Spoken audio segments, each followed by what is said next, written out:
नमस्कार बच्चों, कैसे हैं आप सब। आशा करती हूँ आप सभी अच्छे होंगे, स्वस्थ होंगे, खुश होंगे और अपनी पढ़ाई भी अच्छे से कर रहे होंगे। तो जैसा कि आप सभी जानते हैं, मैं हूँ आपकी हिंदी की अध्यापिका और मैं स्वागत करती हूँ आप सभी का आईसीटी वर्चुअल क्लासरूम में। और आज हम यहाँ पर एकत्रित हुए हैं पढ़ने के लिए क्लास 8 की हिंदी। क्लास 8 की हिंदी में हम यहाँ पर पढ़ रहे हैं हमारी हिंदी की सेकंड बुक, भारत की खोज। तो जो भारत की खोज हमारी बुक है, ये इसमें हम चैप्टर पढ़ रहे हैं अपना 4th, और जिसका नाम है युगों का दौर। तो काफी सारी चीजें हम इसमें पढ़ चुके हैं और अभी तक हमने यहाँ पर जो हमारी पहली शताब्दी है, पहली शताब्दी से हमने स्टार्ट किया कि कितने अलग अलग जो लोग हमारे भारत में आए और एक तरह से उन्होंने यहाँ पर राज किया।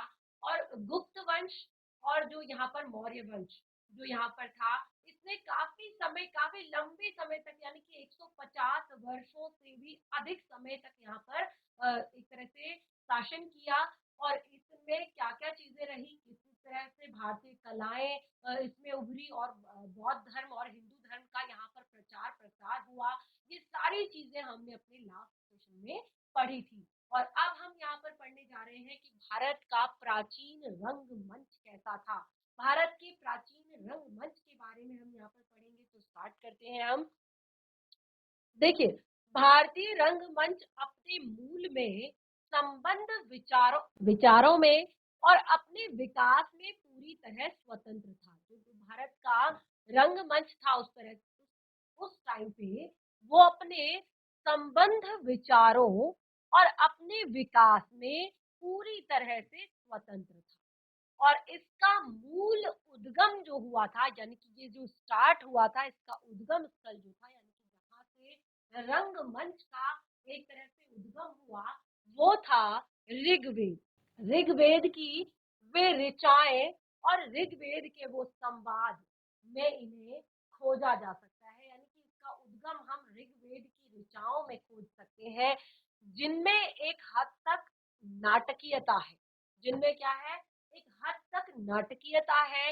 रामायण महाभारत में नाटकों का उल्लेख मिलता है। जो रामायण और महाभारत है, इसमें भी नाटकों का उल्लेख मिलता है कि उस टाइम पे भी नाटक हुआ करते थे, रंगमंच हुआ करते थे उस टाइम पे भी।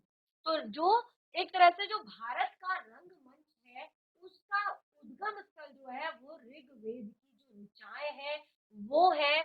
और जो भारत में जितने भी रामायण और महाभारत है, इनमें भी नाटकों का उल्लेख मिलता है। कृष्ण की लीलाओं से संबंधित गीत और संगीत और नृत्य में भी इसने आकार ग्रहण करना प्रारंभ कर दिया था। जो कृष्ण की लीलाएं हैं, रास लीला जो श्री कृष्ण करते थे, तो देखिए ये भी क्या था, एक तरह का रंगमंच ही तो था। सारी गोपियां जो है इकट्ठी होती थी, कृष्ण अपनी बांसुरी बजाते थे और उसके चारों तरफ रास रचाया जाता था। एक तरह का अलग से रास लीला जो होती थी, एक अलग तरह से एक नृत्य होता था। तो वहीं से कृष्ण लीला से संबंधित गीत जो है, संगीत जो है, नृत्य में इसने आकार ग्रहण करना प्रारंभ कर दिया। जो ये रंगमंच था, यानी कि एक आकार इसे मिलने लगा अलग से। अब देखिए, ऐसा तो नहीं था कि कहीं पर भी वो रास करने लगते थे। तो उनके रास की भी एक अलग जगह होती थी और एक तरह से एक अलग सा माहौल होता था वहां पर। तो ये बिल्कुल यहीं से क्या हुआ कि इसने एक आकार ग्रहण करना प्रारंभ किया। और ईशा पूर्व 6ठी या 7वीं शताब्दी के महान व्याकरण पाणिनि ने कुछ नाट्य रूपों का उल्लेख किया। जो 6ठी और 7वीं, देखिए हमने अभी तक जो ज्यादातर चीजें पढ़ी हैं, वो पहली शताब्दी से लेकर 7वीं 8वीं शताब्दी तक ही हमने सारी चीजें पढ़ी हैं कि क्या क्या हुआ था पहली से 7वीं 8वीं शताब्दी के बीच में। तो रंगमंच का भी हम यहीं पर पढ़ रहे हैं, सारी चीजें यहीं पर पढ़ रहे हैं रंगमंच के बारे में भी। तो 6ठी या 7वीं शताब्दी के महान व्याकरण पाणिनि, जो व्याकरण पाणिनि थे, उन्होंने कुछ नाट्य रूपों का उल्लेख किया।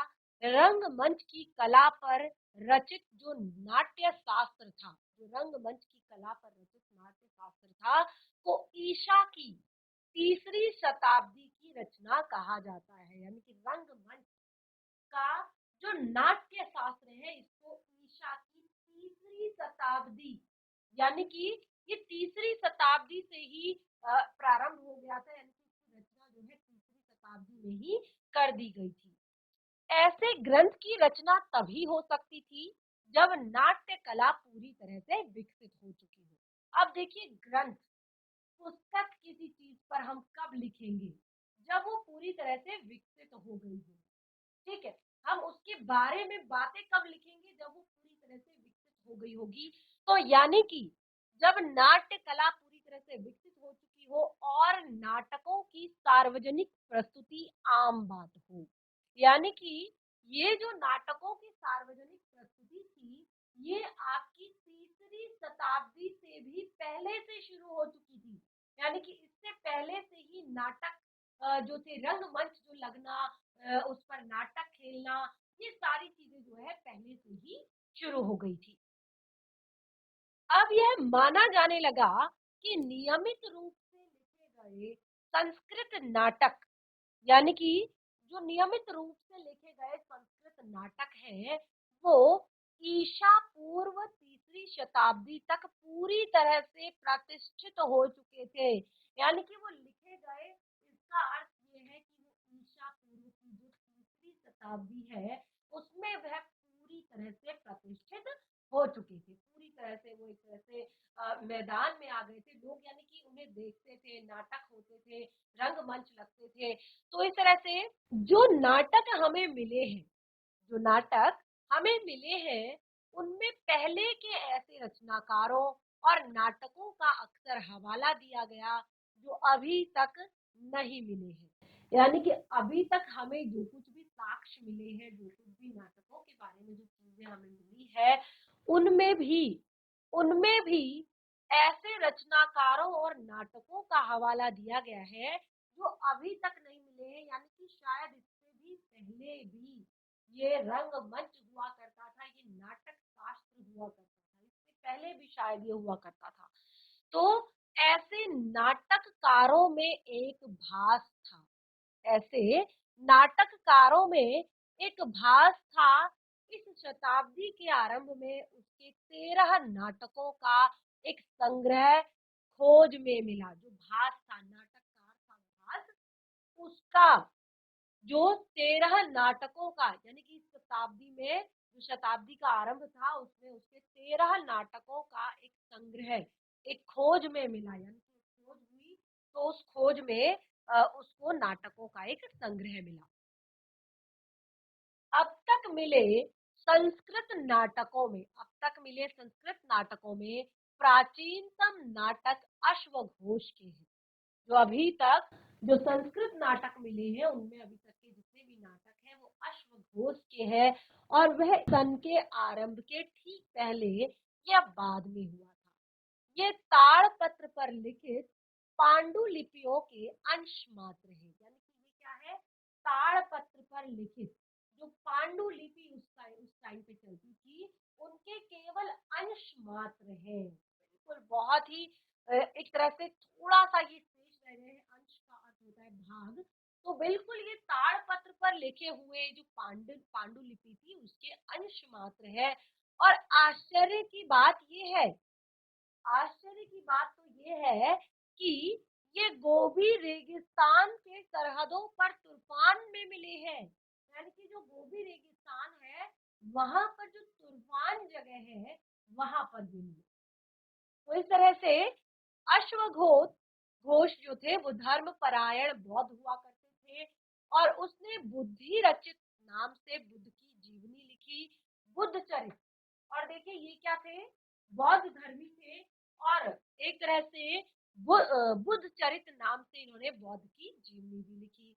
और ये ग्रंथ बहुत प्रसिद्ध हुआ, और बहुत समय पहले भारत, चीन और तिब्बत में बहुत लोकप्रिय भी हुआ था। ये जो बौद्ध चरित था, ये काफी प्रसिद्ध ग्रंथ बन गया था, और ये भारत और चीन और तिब्बत में बहुत ही ज्यादा लोकप्रिय हुआ था एक टाइम पर। यूरोप को प्राचीन भारतीय नाटक के बारे में पहली जानकारी 1789 ईस्वी में तब हुई, जब कालिदास के शकुंतला का सर विलियम जोस संस्कृत अनुवाद प्रकाशित हुआ। यानी कि जो यूरोप था, जो यूरोप को हमारे, देखिए यूरोपियों ने ही हमारे पहले धीरे धीरे धीरे हमारे देश पर वो आए, उन्होंने आकर हमारे देश पर एक तरह से अपना बहुत सारे लोग यहाँ पर आए और उन्होंने आक्रमण किए, बहुत ज्यादा हमारे देश को लूटा, और एक तरह से कुछ लोग जो है यहीं पर बस गए।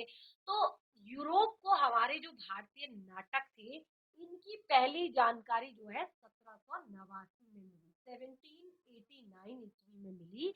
और तब हुई वो भी जब कालिदास के शकुंतला का सर विलियम जोन्स कृत, ठीक है, जो कालिदास का एक तरह से शास्त्र है शकुंतला, उसमें विलियम जोन्स कृत अनुवाद प्रकाशित हुआ। यानी कि विलियम जोन्स ने, सर विलियम जोन्स जो थे, उन्होंने जब इसका अनुवाद किया था, तो उनका अनुवाद जब प्रकाशित हुआ, तो उस टाइम पे यूरोप को हमारे भारतीय नाटक के बारे में पता चला।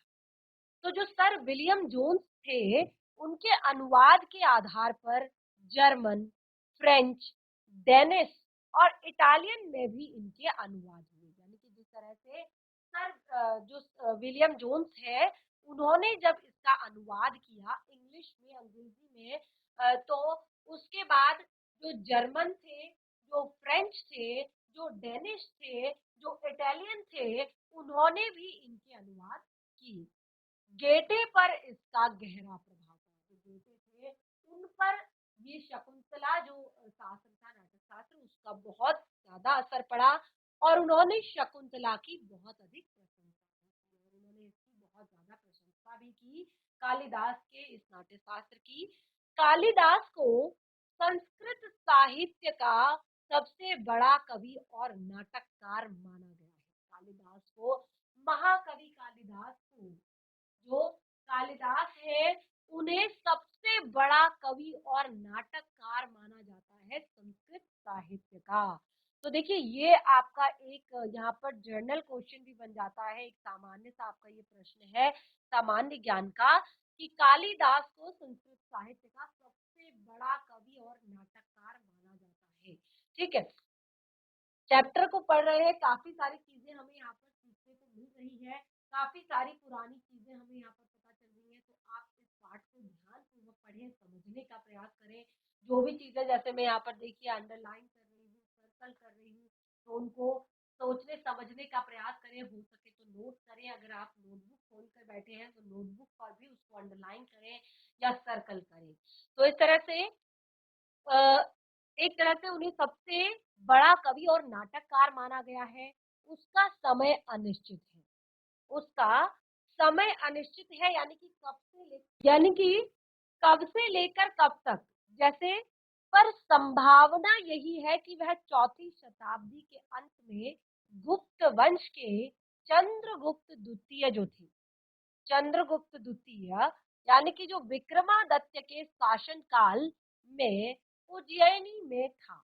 यानी कि ये जो एक तरह से इनका साहित्य था, ये आपकी चौथी शताब्दी जो थी, चौथी शताब्दी में का जो अंत हो रहा था, उस टाइम पे गुप्त वंश के जो चंद्रगुप्त द्वितीय थे, विक्रमादित्य जो थे उस टाइम पे शासन काल में, उज्जैनी, जो विक्रमादित्य का एक तरह से शासन की जो राजधानी थी उज्जैनी में था, माना जाता है कि वह दरबार के 9 रत्नों में से एक थे। कौन?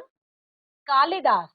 विक्रमादित्य के दरबार में जो महाकवि थे, नाटककार थे, उनके नवरत्नों में से एक थे, और उनकी रचनाओं में जीवन के प्रति प्रेम और प्राकृतिक सौंदर्य के प्रति आवेग मिलता है। कालिदास की जितनी भी रचनाएं हैं, उनकी रचनाओं में जीवन के प्रति प्रेम और प्राकृतिक सौंदर्य के प्रति आवेग मिलता है।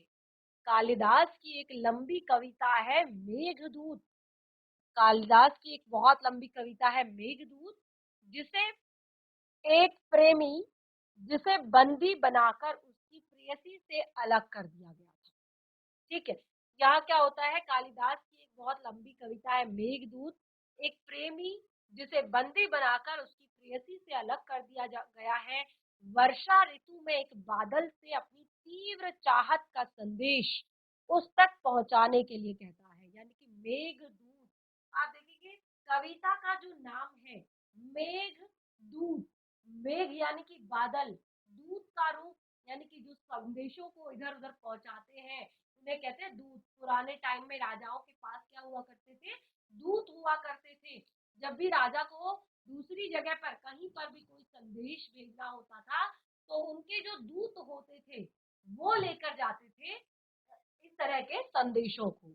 तो मेघदूत नाम की ये जो कविता है उसमें एक प्रेमी होता है जिसे बंदी बनाकर उसकी प्रेयसी से अलग कर दिया जाता है। वर्षा ऋतु में वो एक बादल से अपनी तीव्र चाहत का संदेश उस तक पहुंचाने का के लिए कहता है।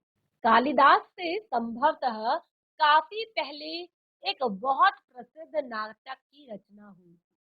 जो कालिदास थे उनसे भी पहले यानी कि चौथी शताब्दी से भी पहले एक बहुत ही सुंदर प्रसिद्ध नाटक की रचना हुई थी जिसका नाम था शूद्रक का मृच्छकटिक्यम। शूद्रक का मच्छकटिक्यम यानी कि मिट्टी की गाड़ी। यह एक कोमल और एक हद तक बनावटी नाटक है। यानी कि उस टाइम पे का ये एक बहुत ही कोमल और एक बनावटी नाटक है, लेकिन इसमें ऐसा सत्य है जो हमें प्रभावित करता है। इसमें क्या है, एक ऐसा सत्य है जो हमें प्रभावित करता है और हमारे सामने उस समय की मानसिकता और सभ्यता की झांकी को प्रस्तुत करता है। देखिए जो भी हम नाटक प्रस्तुत करते हैं या जो भी हम साहित्य जो हमारा होता है तो वो क्या करता है, उस टाइम की झलकियां हमें दिखाता है, उस टाइम की सभ्यता, उस टाइम की जो संस्कृति है उसको हमारे सामने रखता है। तो देखिए यहाँ पर जो चौथी शताब्दी से भी पहले का जो नाटक है, प्रसिद्ध नाटक जिसका नाम है शूद्रक का मशक्कटिकम यानी मिट्टी की गाड़ी, ये कोमल और एक हद तक बनावटी नाटक है। इसमें ऐसा सत्य है जो इंसान को प्रभावित करता है और हमारे सामने उस टाइम की जो मानसिकता थी, उस टाइम पे जैसी लोगों की विचारधारा थी, जिस तरह का लोग सोचते थे और कैसी उस टाइम पे सभ्यता संस्कृति थी, उसकी पूरी एक झांकी जो है बनकर हमारे सामने आती है। तो इस तरह से 400 ईसा के लगभग, 400 ईसा हो गई, उस टाइम पे चंद्रगुप्त द्वितीय के शासन काल में एक और प्रसिद्ध नाटक लिखा गया। एक और प्रसिद्ध नाटक लिखा गया 400 ईसा के लगभग, जो कि चंद्रगुप्त द्वितीय के शासन काल में, और यह विशाख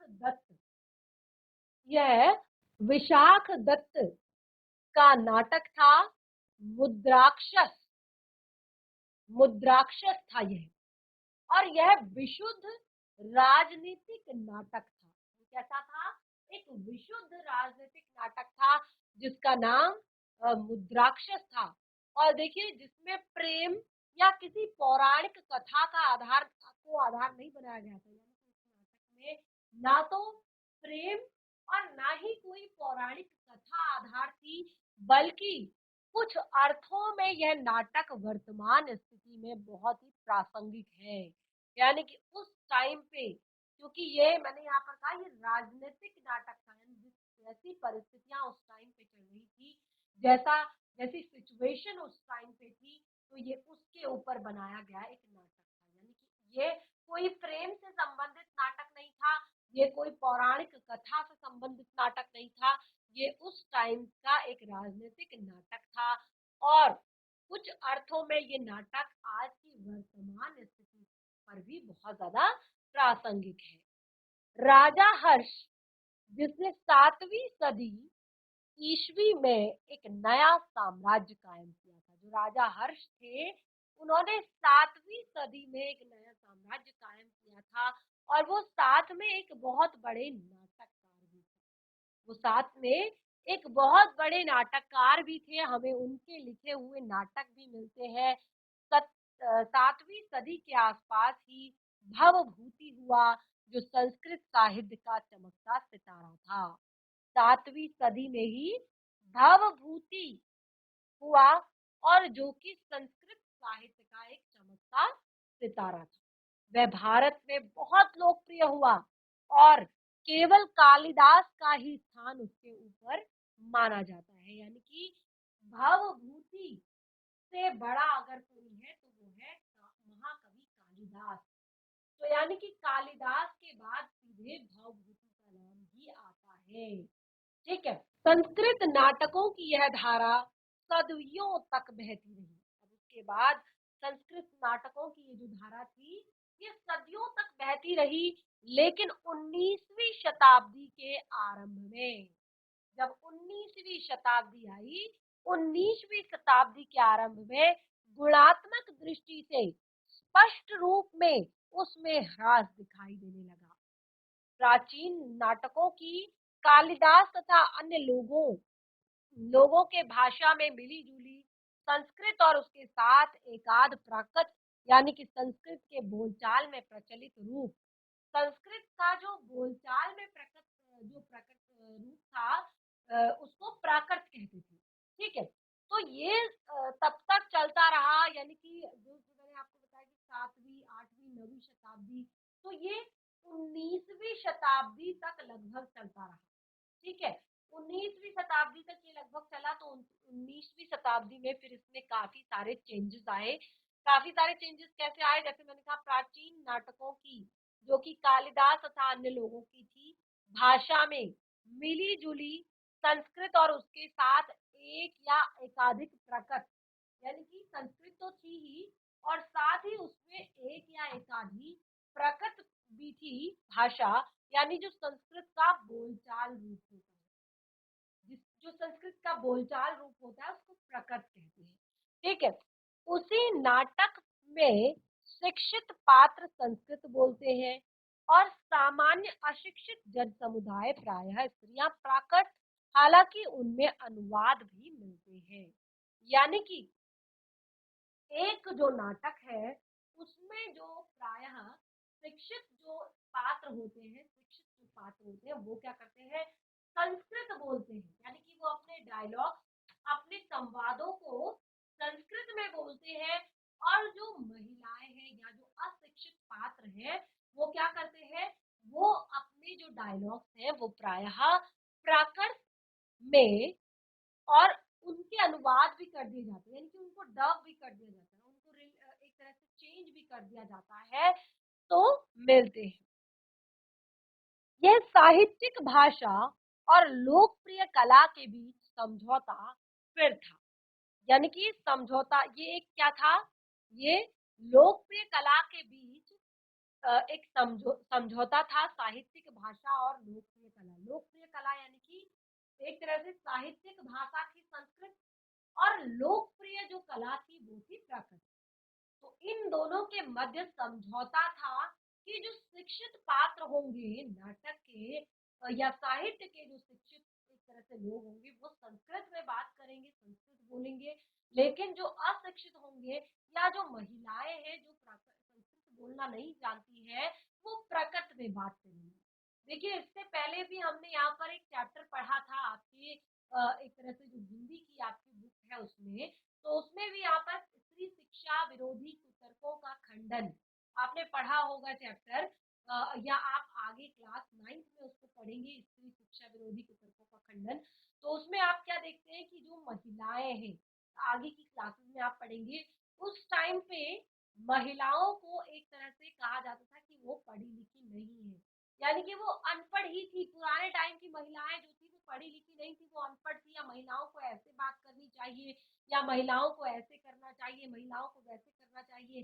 तो स्त्री शिक्षा के विरोध में जो लोग थे वो काफी सारे कुतर्क देते थे, कहते थे कि पुराने टाइम की स्त्रियां पढ़ी लिखी नहीं थी, पढ़ी लिखी एक तरह से जो थोड़ा बहुत पढ़ी लिखी थी उन्होंने हमेशा गलत एक तरह से कार्य किए, गलत चीजें उन्होंने की। तो ये चीजें उसमें बताई गई थी।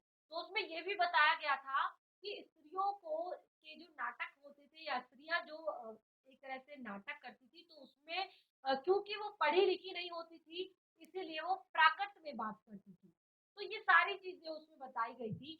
तो यहाँ पे मैंने आपको बताया कि जितने भी पात्र होते थे, जो पढ़े लिखे पात्र होते थे, चाहे वो महिला हो चाहे वो स्त्री हो वो संस्कृत में बात करते थे, और ज्यादातर जो लोग थे, जो अनपढ़ थे, जो लोग पढ़े लिखे नहीं थे, वो प्राकृत में यानी कि जो आम बोलचाल की भाषा है उसमें वो अपने डायलॉग्स बोलते थे। और ये दोनों के बीच एक समझौता था, यानी कि जो संवाद का दोनों के बीच एक समझौता था। और फिर भी प्राचीन नाटक अक्सर राज दरबारों या उसी प्रकार के अभिजात दर्शकों के लिए अभिजात्यवादी कला को प्रस्तुत करते हैं। इस ऊंचे दर्जे के साहित्य रंगमंच के अलावा हमेशा एक लोक मंच भी रहा है। यानी कि अब क्योंकि ये राजा के दरबारों में होता है, ये बड़े बड़े रंग मंचों पर होता है, तो इन रंग मंचों के अलावा एक लोक मंच भी है। लोक मंच क्या है? इसका आधार भारतीय पुराकथाएं और महाकाव्यों से ली गई कथाएं हैं। जो लोक मंच है, उस लोक मंच का आधार जो भारत की पुराकथाएं हैं, महाकाव्यों से ली गई कथाएं हैं। दर्शकों को इन विषयों की अच्छी तरह से जानकारी रहती है और इनका सरोकार नाटकीय तत्व से कहीं अधिक प्रस्तुत पर रहता है। ये अलग अलग क्षेत्रों की बोलियों में रचे जाते थे, अतः उस क्षेत्र विशेष तक ही सीमित रहते थे। यानी कि देखिए यहाँ पर क्या कहा कि दर्शकों को इन विषयों की अच्छी जानकारी होती थी। क्यों होती थी दर्शकों को इन विषयों की अच्छी जानकारी? क्योंकि इनका सरोकार जो था वो नाटकीय तत्वों से कहीं अधिक प्रस्तुत रहता था, और ये अलग अलग बोलियों में रचे जाते थे। अलग अलग बोलियों में, यानी कि क्षेत्र से रिलेटेड जो बोलियां थी, क्षेत्र से जुड़ी हुई जो बोलियां थी, उन अलग अलग क्षेत्रों से पर ये बोले जाते थे, रचे जाते थे, और उस क्षेत्र विशेष तक ही सीमित रहते थे।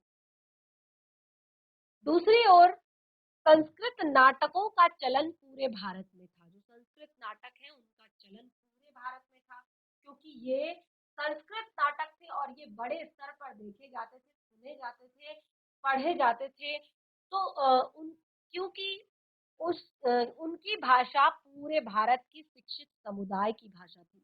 उस टाइम पे जितने भी लोग जो है भारत में उस टाइम पे शिक्षित थे, तो वो शिक्षित समुदाय की भाषा उस टाइम पे थी। तो देखिए ये